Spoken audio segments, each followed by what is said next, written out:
Bismillahirrahmanirrahim. Assalamualaikum warahmatullahi wabarakatuh. Waalaikumsalam warahmatullahi wabarakatuh. Alhamdulillah rabbil alamin. Wassalatu wassalamu ala asrafil anbiya'i wal mursalin wa ala alihi wa ashabihi wal kirami ajma'in. Allahumma aslih ummata Muhammadin Sallallahu alaihi wasallam. wa farrij an ummati Muhammadin Sallallahu alaihi wasallam. warham ummata Muhammadin Sallallahu alaihi wasallam.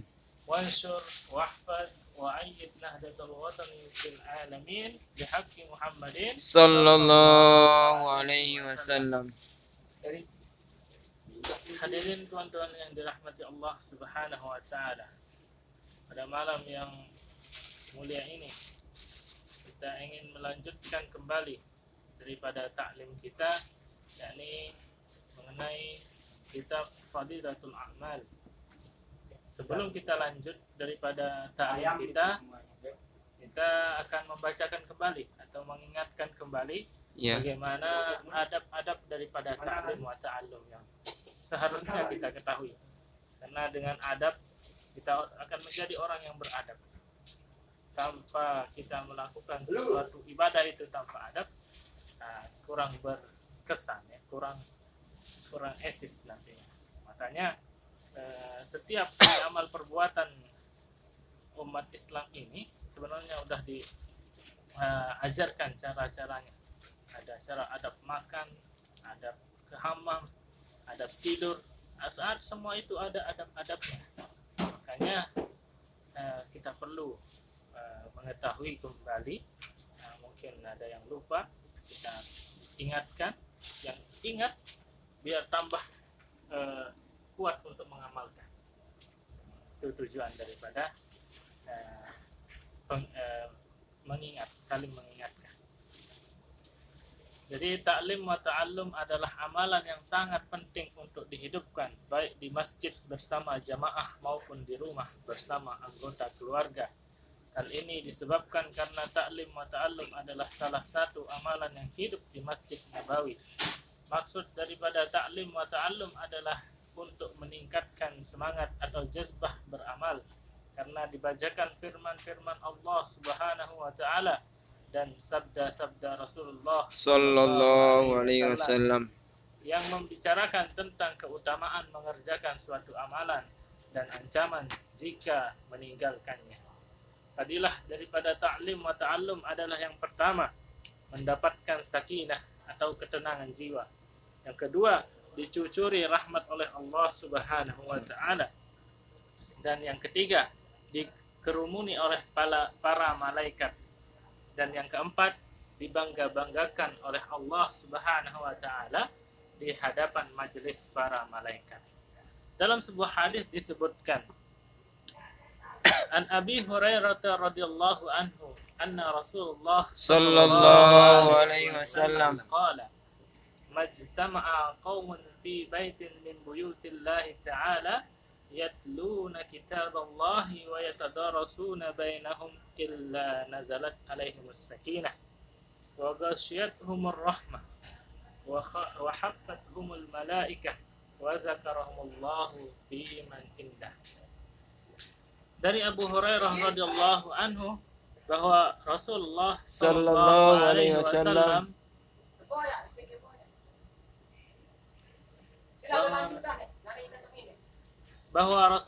Sallallahu alaihi wasallam tidak berkumpul suatu kaum. Rasulullah sallallahu alaihi wasallam bersabda, tidak berkumpul suatu kaum dalam satu rumah dari rumah-rumah Allah, mereka membaca kitab Allah dan saling mengajarkannya sesama mereka, kecuali diturunkan kepada mereka sakinah, rahmat menyirami mereka, para malaikat akan mengerumuni mereka, dan Allah akan menyebut-nyebut mereka di kalangan malaikat yang ada di sisinya. Masya Allah. Hadis riwayat Muslim, Abu Daud. Adapun adab-adab daripada taklim wa ta'allum adalah yang pertama dari segi lahiriah. Yang perlu diperhatikan dari segi lahiriah, yang pertama harus memiliki wudhu, ya. Memiliki. Memiliki wudhu. Yang kedua, duduk iftirash atau duduk tahiyat awal. Seperti ini. Ini ya, duduk iftirash, duduk tahiyat pertama. Ini sunnahnya ya. Kalau nanti sudah agak pegel, kemudian nggak kuat, bisa duduk bersila ya. Bisa duduk bersila. Ya. Kemudian setelah itu yang ketiga adalah memakai wangi-wangian. Nah, ini ya, memakai wangi-wangian.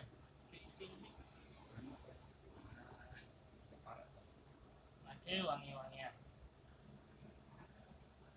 Ini sunnah ya, biar malaikat itu para berkumpul.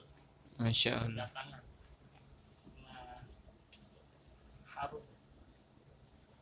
Dan yang keempat adalah duduk rapat-rapat. Duduk rapat-rapat ya. Bukan karena tempat kita yang kecil, melainkan kenapa disunnahkan rapat-rapat. Ini sebagaimana dulu para sahabat ketika menghadiri majelis ta'lim daripada baginda Nabi SAW, para sahabat duduknya rapat-rapat.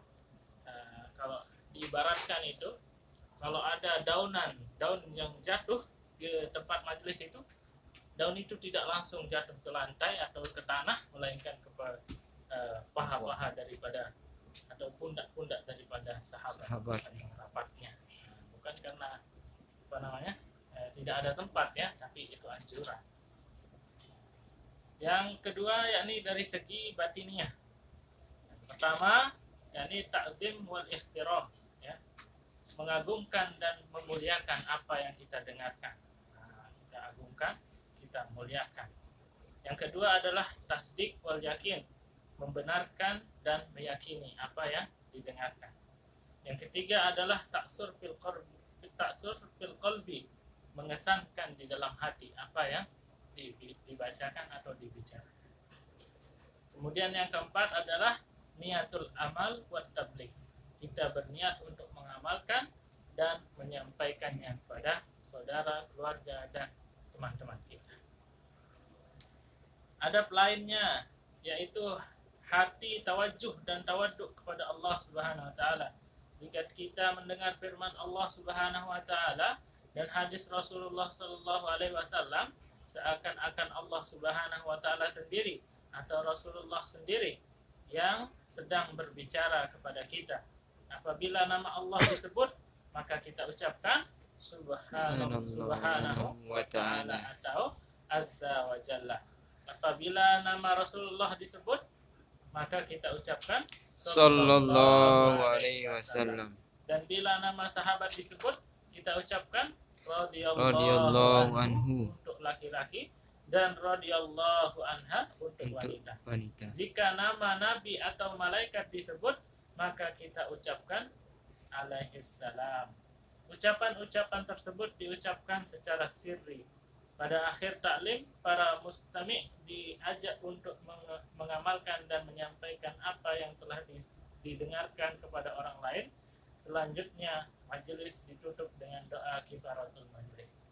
Nanti kita baca setelah taklim kita berakhir ya. Adapun materi daripada taklim kita yang pada malam hari ini, yakni mengenai keutamaan daripada Al-Quran. Keutamaan daripada Al-Quran. Hadis yang pertama. Bismillahirrahmanirrahim. An Utsman radhiyallahu anhu qala Rasulullah Sallallahu alaihi wasallam. Khairukum man ta'allama al-Qur'an wa 'allamahu. Dari Sayyidina Utsman radhiyallahu anhu, baginda Rasulullah Sallallahu alaihi wasallam bersabda, sebaik-baik kamu adalah orang yang belajar Al-Quran dan mengajarkannya. Hadis riwayat Bukhari Abu Daud, Tirmizi, dan Nasai, Ibnu Majah dari kitab At-Targhib. Kita ulangi sekali lagi ya, biar kita usahakan ya dalam satu kali taklim satu malam ini kita hafalkan satu hadisnya. Itu biar seperti halnya tadi, adab daripada taklim adalah mengesankan di dalam hati. Biar berkesan, biar kita ingat setiap daripada kita melakukan perkara tersebut. Oh, ingat hadisnya kayak gini. Oh, dan semangat jadinya ya, semangat untuk menyampaikan atau mengamalkannya. Kita ulangi hadisnya sekali lagi. An Utsman radhiyallahu anhu qala. An Utsman radhiyallahu anhu. Dari Utsman radhiyallahu anhu qala, dia berkata, qala Rasulullah sallallahu alaihi wasallam. Qala Rasulullah sallallahu alaihi wasallam. Khairukum man ta'allama al-Qur'an wa 'allamahu. Khairukum man ta'allama al-Qur'an wa 'allamahu. Udah ya? Mungkin sebelumnya udah pernah didengar, mungkin sudah dihafal dulu ya. Tapi mungkin perawinya belum ya.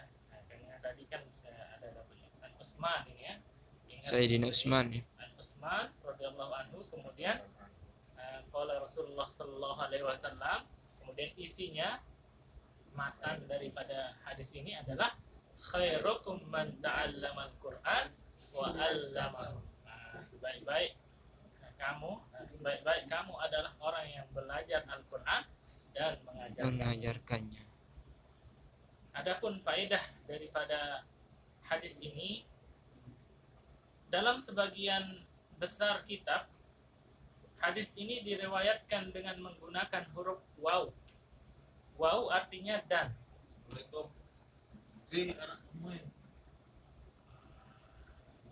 Sebentar dulu ya. Waw artinya dan, sebagaimana diterjemahkan di atas. Maka keutamaan yang disebutkan menurut terjemahan di atas diperuntukkan bagi orang yang belajar Al-Quran dan selepas itu mengajarkannya kepada orang lain. Namun di dalam beberapa kitab lainnya ada yang diriwayatkan dengan menggunakan au. Au artinya atau, sehingga apabila diterjemahkan akan memiliki arti yang terbaik adalah yang belajar Al-Quran atau yang mengajar Al-Quran. Masing-masing dari keduanya memiliki kebaikan dan keutamaan tersendiri. Al-Quran adalah inti agama, menjaga dan menyebarkannya berarti menegakkan agama, sehingga sangat jelas keutamaan mempelajari dan mengajarkannya. Meskipun bentuknya berbeda-beda, derajat yang paling sempurna adalah mempelajari maksud dan kandungannya. Derajat yang terendah adalah hanya mempelajari bacaannya saja.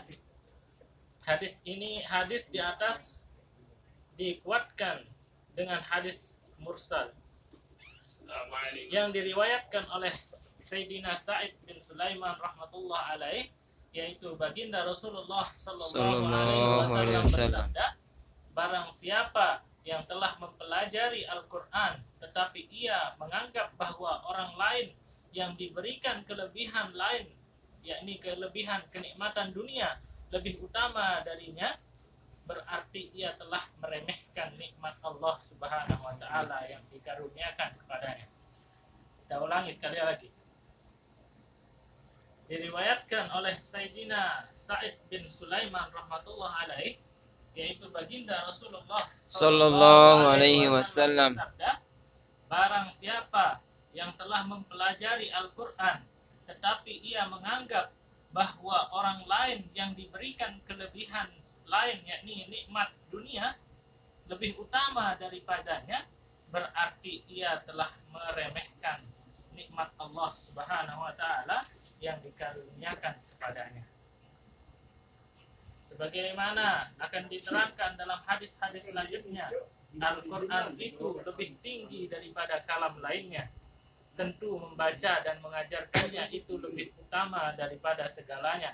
Disebutkan di dalam hadis lainnya oleh Mula Ali Kari rahmatullah alaih bahwa barang siapa yang mempelajari Al-Quran maka ia telah menyimpan ilmu kenabian di dalam kepalanya.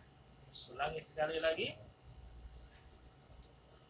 Disebutkan dalam sebuah hadis lainnya oleh Mula Ali Qari rahmatullah alaih bahwa barang siapa yang mempelajari Al-Quran maka ia telah menyimpan ilmu kenabian di dalam kepalanya. Salah Turmuzi rahmatullah alaih berkata, tanda-tanda cinta kepada Allah subhanahu wa ta'ala adalah tertanamnya rasa cinta terhadap Al-Quran di dalam hati. Salah Tusturi rahmatullah alaih berkata, tanda-tanda cinta kepada Allah subhanahu wa ta'ala adalah tertanamnya rasa cinta terhadap Al-Quran di dalam hati. Diterangkan dalam syarah Al-Ihya bahwa di antara golongan orang yang mendapatkan naungan arsy ilahi ketika hari kiamat yang penuh ketakutan adalah orang-orang yang mengajarkan Al-Quran kepada anak-anak dan orang yang mempelajari Al-Quran ketika kanak-kanak dan selalu membacanya hingga masa tuanya. Diterangkan dalam syarah Al-Ihya bahwa di antara golongan orang yang mendapatkan naungan arsy ilahi ketika hari kiamat yang ketika itu penuh dengan ketakutan adalah orang yang mengajarkan Al-Quran kepada anak-anak dan orang yang mempelajari Al-Quran ketika kanak-kanak dan selalu membacanya hingga masa tuanya. Luar biasa ya. Nah, ini demikian tadi ya. Sedikit pembahasan kita, satu hadis saja, tapi kita usaha untuk menghafal dan berkesan, mengesankan di dalam hati kita. Itu yang perlu, daripada banyak tapi nggak masuk, cuma sekedar lewat. Nah, itu kurang bagus. kurang mantap lah ya. Jadi sedikit tapi agak mengena, itu lebih baik ya. Mungkin hanya ini yang dapat kami sampaikan, ini yang kita dapat muzakarahkan pada malam hari ini. Untuk lebih barokahnya taklim kita pada malam hari ini, kita tutup dengan doa kifaratul majlis. Subhanallah wa bihamdihi, subhanakallahumma wa bihamdika, asyhadu an la ilaha illa anta, astaghfiruka wa atubu ilaik. Assalamualaikum warahmatullahi wabarakatuh. Waalaikumsalam warahmatullahi wabarakatuh.